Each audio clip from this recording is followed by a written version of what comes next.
8ই মে থেকে সৃষ্টি হয়ে গেছে লঘুচাপে, এবং গতকাল 9ই মে এটি সন্ধ্যার মধ্যে গভীর নিম্নচাপে পরিণত হয়েছে, এবং বর্তমানে এটি এই আমরা চিত্রের মধ্যে দেখতে পাচ্ছি সেটি হচ্ছে যে এটি দক্ষিণ বঙ্গোপসাগরে, এটি হচ্ছে আন্দামান নিকোবর দ্বীপপুঞ্জ থেকে প্রায় 800 কিলোমিটার দূরে উত্তর দক্ষিণ পশ্চিমে এটি অবস্থান করতেছে, এবং এটি বর্তমানে আজকে দিন শেষে এটি পূর্ণাঙ্গ ঘূর্ণিঝড়ে পরিণত হওয়ার যথেষ্ট সম্ভাবনা রয়েছে।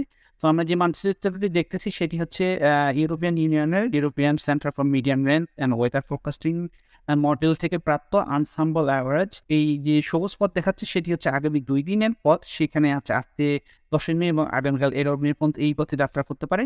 এরপরে আগামীকাল 11 মে থেকে এটি উত্তর পূর্ব দিকে বাংলাদেশের উপকূলের দিকে আঘাত করতে পারে, এবং সেই ক্ষেত্রে আমরা দেখতে পাচ্ছি সর্বশেষ পূর্বাভাস অনুসারে এটি ঘূর্ণিঝড়টির কেন্দ্র পুরোপুরি চট্টগ্রাম এবং কক্সবাজার এবং মায়ানমারের যে রাখাইন রাজ্যের মংডু জেলা সেটির উপর দিয়ে স্থলভাগে আঘাত করবে।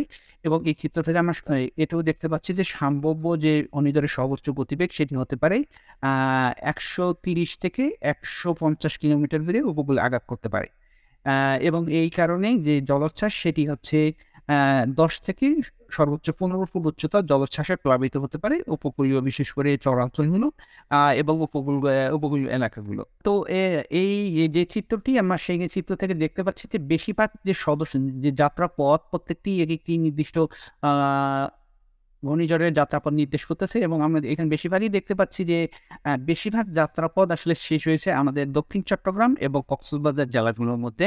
পুরো ভারত মহাসাগরের উপরে আমরা যদি একটু চোখ দৃষ্টি রাখি তাহলে আমি দেখতে পাবো যে বিশেষ করে যে এই আন্দামান নিকোবর দ্বীপপুঞ্জের উত্তর পশ্চিম দিকে সবচেয়ে বেশি গাঢ় অংশ হচ্ছে এখানে। ঘূর্ণিঝড়ের সৃষ্টির জন্য একটি আদর্শ অবস্থান থাকতে হয়। এই বায়োস্ফিয়ারের মান যদি 5 থেকে 15-এর মধ্যে থাকে সেটিকে আমরা আদর্শ বলি। ঘূর্ণিঝড় বর্তমানে এই যে মেঘের চিত্র দেখতে পাচ্ছি, এই ঘন মেঘ সেখানে আসলে বর্তমানে ঘূর্ণিঝড়টি এখানে অবস্থান করতেছে। প্রচন্ড যেখানে সাদা সেটা হচ্ছে মেঘ, এবং এইখানে আমরা দেখতে পাচ্ছি এই স্থানের উপরে যে সবুজ, সেই সবুজ নির্দেশ করতেছে এটি একটি ঘূর্ণিঝড়টি বর্তমানে একটি অনুকূল পরিবেশের মধ্যে আছে। যেহেতু এখনো 4 দিন অবস্থান অবশিষ্ট রয়েছে, তো ঘূর্ণিঝড়টি ডানে বা বায়ে কিছু দূর অতিক্রম করতে পারে 50 কিলোমিটার। আর আমরা জানি যে এখন বর্তমান অনুসারে দেখতে পাচ্ছি যে এই ঘূর্ণিঝড়টির কেন্দ্র আসলে টেকনাফের উপর দিয়ে, বিশেষ করে রোহিঙ্গার যে শরণার্থী শিবিরগুলো সেগুলোর উপর দিয়ে অতিক্রম করার সম্ভাবনা রয়েছে। সেই ক্ষেত্রে অতিবৃষ্টি এবং যে কারণে এই রোহিঙ্গা ক্যাম্পের যে আমরা প্রচণ্ড ভূমিধসের একটি আশঙ্কা রয়েছে।